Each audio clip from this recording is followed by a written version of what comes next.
Hi guys, അപ്പം നമ്മൾ വന്നിട്ടുള്ളത് വീറ്റ് ഫെസ്റ്റിവലാണ്. അപ്പോൾ വീറ്റ് ഫെസ്റ്റിവൽ നമ്മൾ പോയതും പിന്നെ അവിടുത്തെ കുറച്ച് വിശേഷങ്ങളൊക്കെ ആയിട്ടാണ് ഇന്ന് വന്നിരിക്കുന്നത്. അപ്പോൾ നമ്മൾ ഈ വീറ്റ് ഫെസ്റ്റിവലുള്ളത് ഷാർജ മലീഹയിലാണ്. വീറ്റ് ഫാമിൻ്റെ ഒക്കെ അടുത്തായിട്ട് തന്നെയാണ്. അപ്പോൾ നമ്മളങ്ങോട്ട് കയറുമ്പോൾ തന്നെ അവിടെ ഒരു ബസ് നിർത്തിയിട്ടുണ്ട്. ഷാർജ കോഓപ്പറേറ്റീവിൻ്റെ ഒരു മൊബൈൽ സ്റ്റോർ, അതായത് ഒരു കുറേ ഗ്രോസറി ഐറ്റംസ് ഒക്കെ ഉള്ള ഒരു സ്റ്റോറാണ്.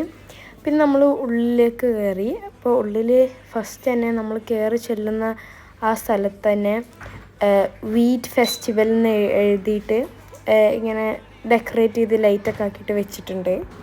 ഈ ഫെസ്റ്റിവൽ തുടങ്ങിയിട്ട് അധികമൊന്നും ആയിട്ടില്ല.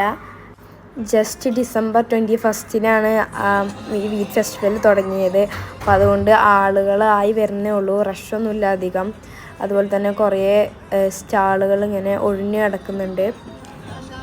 ഓരോ സ്റ്റാളുകളിലും ഓരോന്നാണ്. ചിലതിൽ ഫ്രൂട്ട്സ് ഉണ്ട്, പിന്നെ വെജിറ്റബിൾസ് അതൊക്കെ ഉണ്ട്. ഓർഗാനിക് ആണെന്നാണ് അവർ പറയുന്നത്. പിന്നെ ചിലതിൽ മറ്റേ ഊദ്, അത്തർ, പെർഫ്യൂംസ് അങ്ങനത്തെ സംഭവങ്ങളൊക്കെ ഉണ്ട്. പിന്നെ ചില സ്റ്റാൾസിൽ ഇവിടുത്തെ ട്രഡീഷണൽ ഫുഡായിട്ടുള്ള ലുഖൈമാത്ത്, പിന്നെ റിഗാഗ ഒക്കെ ഉണ്ടായിരുന്നു. നമ്മളവിടെ എൻ്റർ ചെയ്ത് മുതൽ തന്നെ പാട്ടുണ്ട്. എപ്പോഴും സോങ് ഇങ്ങനെ പ്ലേ ചെയ്തുകൊണ്ടേ ഇരിക്കുന്നുണ്ട്. പിന്നെ കുറേ ബ്രാൻഡഡ് ഷോപ്സിൻ്റെ സ്റ്റാളുകളും ഉണ്ടവിടെ. കുറേ സീറ്റുകളുണ്ട് ആളുകൾക്ക് ഇരിക്കാനൊക്കെ വേണ്ടിയിട്ട്. അതൊക്കെ ഒഴിഞ്ഞു കിടക്കുകയാണ്, അത് റഷില്ലാത്തതുകൊണ്ട്. പിന്നെ ഇവിടെ കുട്ടികൾക്ക് കളിക്കാൻ വേണ്ടിയിട്ട് ഒരു പ്ലേ ഏരിയ പോലെ ഉണ്ടാക്കിയിട്ടുണ്ട്. കുറേ കളർ പന്തുകളൊക്കെ വാരിയിട്ടിട്ട്. പിന്നെ അവിടെ ഒരു ചെറിയ രീതിയിലൊരു സൂ പോലെ സെറ്റ് ചെയ്തിട്ടുണ്ട്. കുറേ 2 കുതിരകളുണ്ടായിരുന്നു.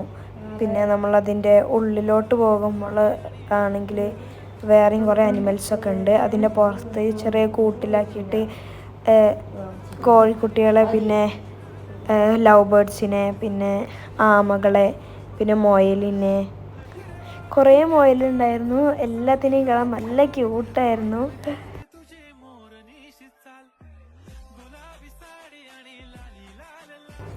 ലവ് ബേർഡ്സൊക്കെ തണുത്ത് വരച്ചിട്ട് നല്ല ഇങ്ങനെ അനങ്ങാതിരിക്കുകയായിരുന്നു നമ്മൾ പോയപ്പോൾ.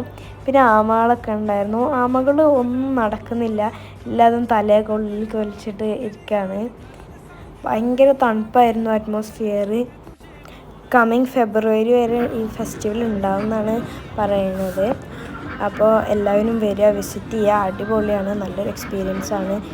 പിന്നെ അവിടെ ഒരു ചെറിയൊരു കുളം പോലെ കെട്ടിയിട്ട് അതിന് നിറയെ അരണ്യങ്ങളൊക്കെ ഇട്ടിട്ടുണ്ട്. ഈ ഫെസ്റ്റിവൽ ഇവർ കണ്ടക്ട് ചെയ്യണ